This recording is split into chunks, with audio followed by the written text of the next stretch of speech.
Welcome to another episode on the Real Crime Reports channel, where we cover a wide range of criminal cases and explore the darker side of human nature. Today, we'll be discussing a truly disturbing case that tore a family apart. This is the story of a mother who became obsessed with her daughter's boyfriend, a forbidden affair that led to betrayal, lies, and ultimately, deadly consequences. How far can obsession drive someone? And what happens when a secret this dark is finally revealed? Stay with us as we uncover the shocking details. It all began with a young man named Jason Brown, who was preparing for his first year at university. But like many other young people from less affluent backgrounds, he didn't have enough money to afford the expensive tuition fees. Despite hard work and numerous part-time jobs, the dream of college seemed to be slipping further away for Jason. He was determined to make that dream come true, but the reality was different. During this time, Jason met Emily Smith, a young woman from a wealthy family. Emily was kind, outgoing, and intelligent. Jason and Emily quickly formed a connection and became a couple. However, it wasn't just Emily who had a significant influence on Jason's life. It was primarily her mother, Caroline, a confident and successful businesswoman who would soon play a pivotal role.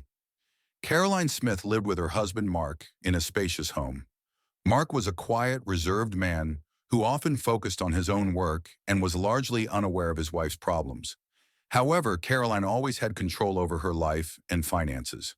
When she learned about Jason's financial struggles, she offered to lend him the money for his tuition fees, a generous gesture that he initially hesitated to accept, but eventually agreed to out of desperation. However, Caroline set one condition. She wanted him to keep her help a secret.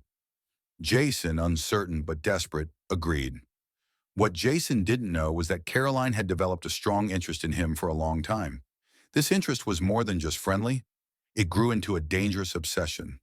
Caroline began to take an increasingly intense interest in him, constantly seeking contact and accompanying him to various events. Her advances became more inappropriate, and Jason began to feel increasingly uncomfortable. However, he was afraid of losing the offer that meant so much to him, so he remained silent. Emily, Caroline's daughter, had an uneasy feeling about the relationship between her boyfriend and her mother. She noticed that Caroline was inserting herself more and more into Jason's life, and that they were spending more time alone together. Despite her mother's kindness, Emily couldn't shake the feeling that something was off. She suspected there was more between Jason and Caroline than they were admitting. On several occasions, she almost caught them in the suspicious situations, either lingering near their house or talking for longer than usual. But it wasn't just Emily who was suspicious. Mark's instincts seemed to tell him that something was wrong. He noticed his wife's increasing absences and changes in her behavior. One day, when he found his wife and Jason alone in the living room, he felt a strange tension in the air. However, Caroline quickly reassured him that everything was fine, and Mark allowed himself to be calmed. But the suspicion remained. The relationship between Jason and Caroline, however, took increasingly problematic turns. The two began a secret, inappropriate affair that put more and more pressure on Jason. He felt trapped in the situation, too afraid to distance himself from Caroline. Her manipulative and needy advances made it hard for him to resist. The thought of losing the urgently needed money kept him ensnared in the relationship. Jason tried to free himself from the unhealthy dynamic, but the more he tried, the more he felt controlled by Caroline. The turning point came during a heated argument between the two. Caroline demanded that he not end the relationship, and when Jason tried to explain that he could no longer continue, the argument escalated. The words exchanged were harsh, and Caroline accused him of betraying her. In her anger and disappointment, she threatened to take away everything she had given him. Jason, exhausted and desperate, left the conversation feeling that the situation had finally spiraled completely out of control. After leaving the conversation, Jason went home. Later that evening, as he was alone in his room, he called Emily.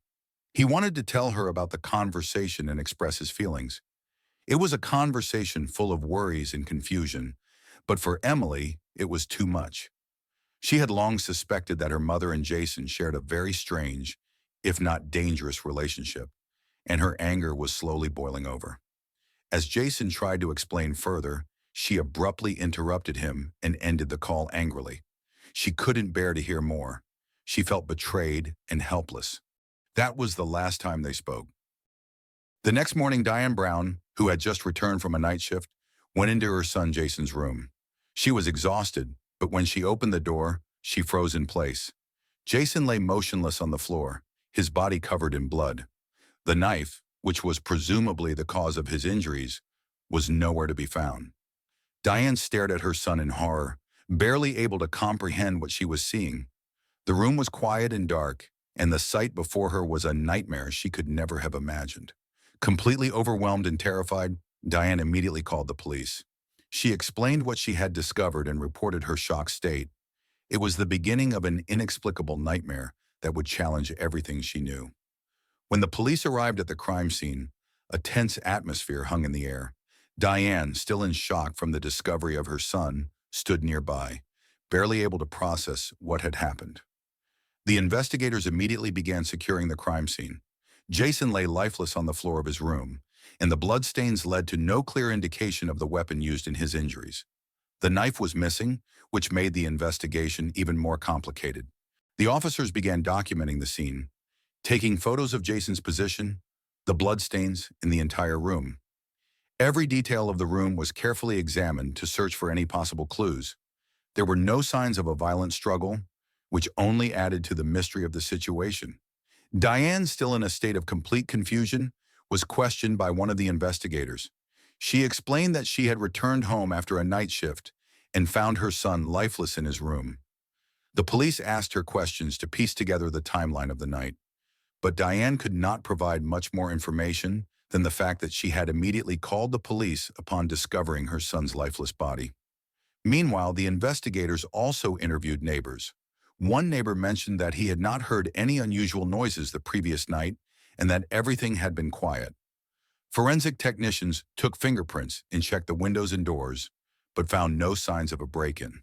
In hopes of uncovering more about the events leading up to Jason's death, the police took his laptop and phone to search for messages, emails, or calls that could provide clues about the cause of his death. This was a standard procedure to identify any connections or conflicts that might be linked to the young man's passing. The investigators were now faced with a mystery. There were no visible signs of an intruder, and the family appeared to offer no information that could help solve the case. However, one thing was certain. Jason's death was not an accident, and the police would need to dig deeper to uncover the truth behind what had really happened. After the police secured the crime scene and conducted initial investigations, they began focusing on potential suspects. 3 people were at the center of the investigation: Carolyn, Emily, and Mark. Each had a direct connection to Jason, and each had their own reasons for coming under suspicion. Caroline, Emily's mother, was the first to come under the investigators' scrutiny. Her relationship with Jason had always been unusual, and the police could not overlook the fact that she had repeatedly helped him in the past, lending him money to finance his education.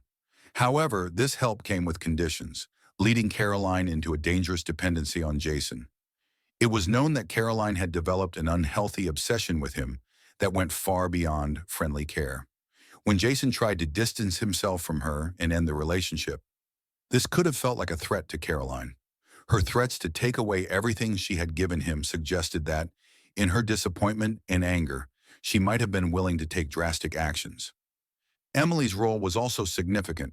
She was Jason's girlfriend, but for a long time she had a strange feeling about the relationship between her mother and her boyfriend. She had almost caught them in a private moment and was sure something was wrong. When Emily learned of Jason's attempt to end the relationship with Caroline, she might have found cause for anger in the jealousy and disappointment over her own family. Even though she had expressed that Jason was the only one who truly understood her, the pressure and pent-up emotions might have led her to act in a moment of weakness.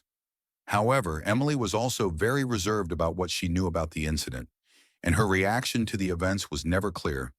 This raised doubts about how deeply involved she was in the situation. Finally, there was Mark, Caroline's husband and Emily's father. Although he was not directly involved in the relationship between Caroline and Jason, it seemed he had at least partially suspected something. In the past, he had sensed something was off as he noticed his wife's strange behavior and the increasing tensions within the family. However, Mark was a quiet, reserved man who focused mainly on his work.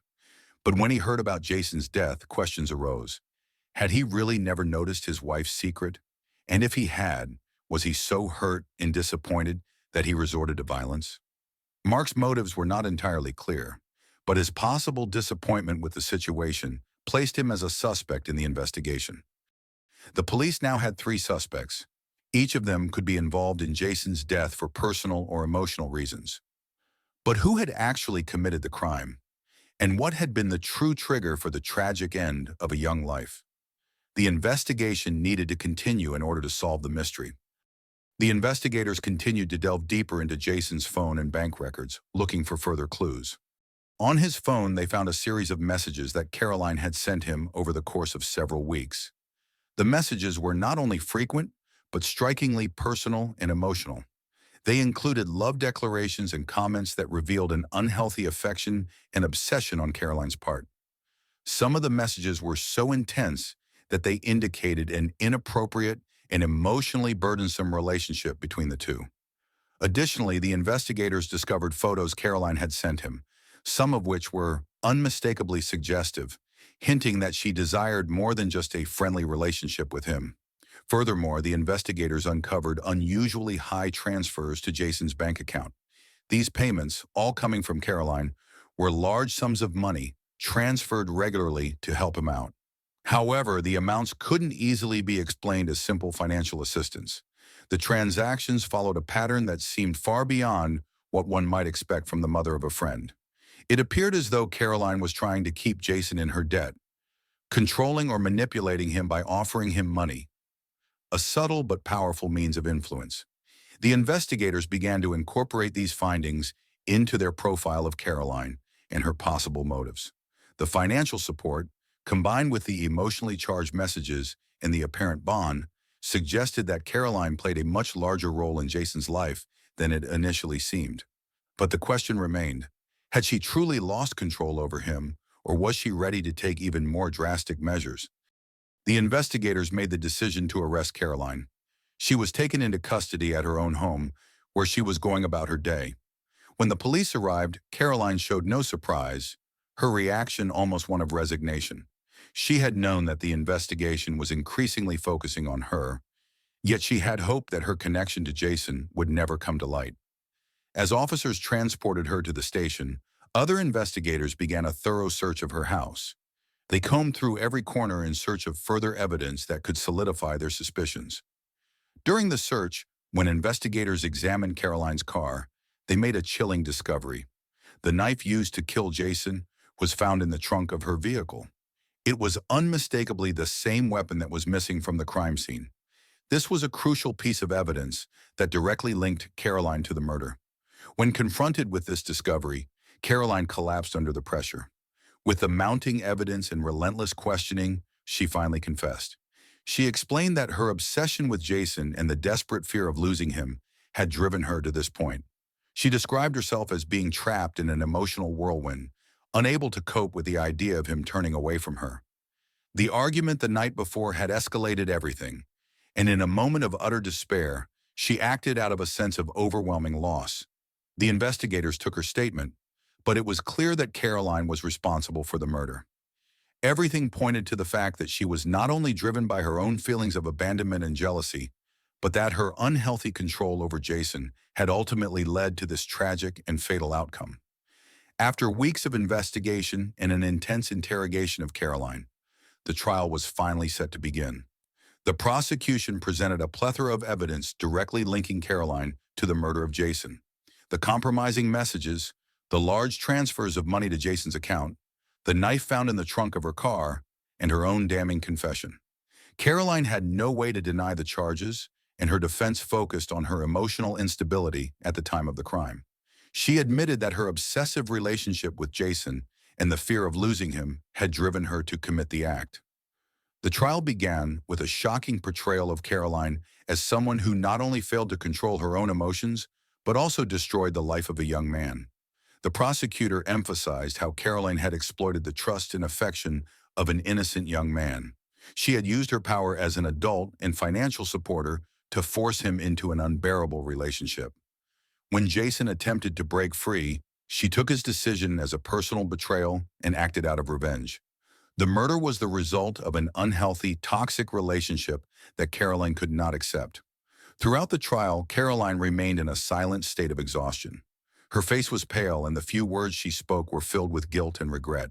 She repeatedly explained that she had acted in a moment of absolute despair, driven by the fear of losing everything she had invested in Jason. Yet her words, however sorrowful they sounded, were not enough to absolve her of responsibility for what had occurred. The defense attempted to argue for mitigating circumstances, claiming that Caroline had acted out of severe psychological distress. They described her obsessive love for Jason as a pathological condition that had led her to commit the crime. They pleaded for a reduced sentence, citing her emotional instability and the loss of her self-control as factors that should lessen her culpability. Despite the defense's arguments, the prosecution's evidence was overwhelming. The case was one of profound emotional manipulation, obsession, and an inability to accept rejection. It was clear that Caroline had crossed a line, and the consequences of her actions were irreversible. The jury deliberated for hours, and when they returned with a verdict, the courtroom was silent in anticipation. The judge would now decide the fate of Caroline Smith. But the jury was unimpressed. They found Caroline guilty of the murder of Jason, determining that she had committed the crime out of a state of anger and disappointment. In her verdict, the presiding judge emphasized that the crime was motivated not only by Caroline's obsession, but also by her deliberate manipulation and control over Jason. It was a cruel, selfish act that destroyed the life of a young man who had been trying to break free from a toxic relationship. The sentence was life in prison without the possibility of parole. Caroline was led away in handcuffs, and as she left the courtroom, it seemed as though a chapter of her life had ended, one defined by obsession, control, and ultimately the tragic loss of an innocent life. The news of Caroline's arrest and the subsequent verdict spread quickly. For Emily, Caroline's daughter, the loss was doubly painful. She had not only lost her mother, but also the illusion of a perfect family. She knew she could never live with the memories of Jason and the destructive secret that had plagued her family. The trial's verdict brought closure for those involved, but the repercussions of the crime would resonate for a long time. The tragic events surrounding Jason's death left deep scars that could never be undone. For Emily, the emotional wounds would take years to heal, and the weight of her mother's actions would forever alter the course of her life. After the verdict was delivered and Caroline was convicted of Jason's murder, the lives of Emily and her father Mark changed forever. The shock of losing Jason and the revelation of the true nature of the relationship between him and her mother deeply shook Emily. For months, she had not only lost her boyfriend, but also her trust in her own family. The discovery that her mother had such a profound and unhealthy relationship with Jason threw her into an emotional turmoil she could not process on her own. Emily decided to go into therapy to deal with the experiences and emotional strain. The therapist helped her process the traumatic events her mother had caused in her life. It was a long and painful process, but Emily knew she had to find a way to heal her feelings of anger, grief, and shame. She learned not to blame herself for her mother's actions, and slowly she began to regain control over her own life. However, the memories of the events would stay with her for the rest of her life. Even Mark, Emily's father, was not the same after the verdict. He had trusted Caroline for years and could hardly imagine that she was capable of such a crime. The loss of his wife, coupled with the fact that his daughter had been dragged into such a distressing situation, was overwhelming for him. He withdrew from his social life and focused entirely on Emily. He was determined to support her as best as he could. But for him, it was also hard to come to terms with the fact that he had failed to notice such a dark secret in his wife. In an attempt to start fresh, Mark and Emily decided to move away from the city. They relocated to a quieter area, far from the memories of the terrible events. It was an effort to free themselves from the weight of the past and find a place where they could feel safe and secure again. In the new surroundings, they tried to lead a normal life, but the shadows of the past still followed them. Emily, who was slowly recovering, began studying again in the new town. She wanted to build something new, to realize her goals and dreams, even though she knew that the memories of Jason and the dramatic events with her mother would never completely disappear. But she was determined to overcome her past and look ahead. Mark and Emily learned to support each other during this difficult time. Their relationship, which had been strained by the estrangement from Caroline, began to grow again. They learned to trust each other once more, and although they would never fully erase the scars of the past, they slowly found a way to move forward. The horrific experience had changed them, but it had also made them stronger. And so, step by step, they moved toward an uncertain but hopeful future.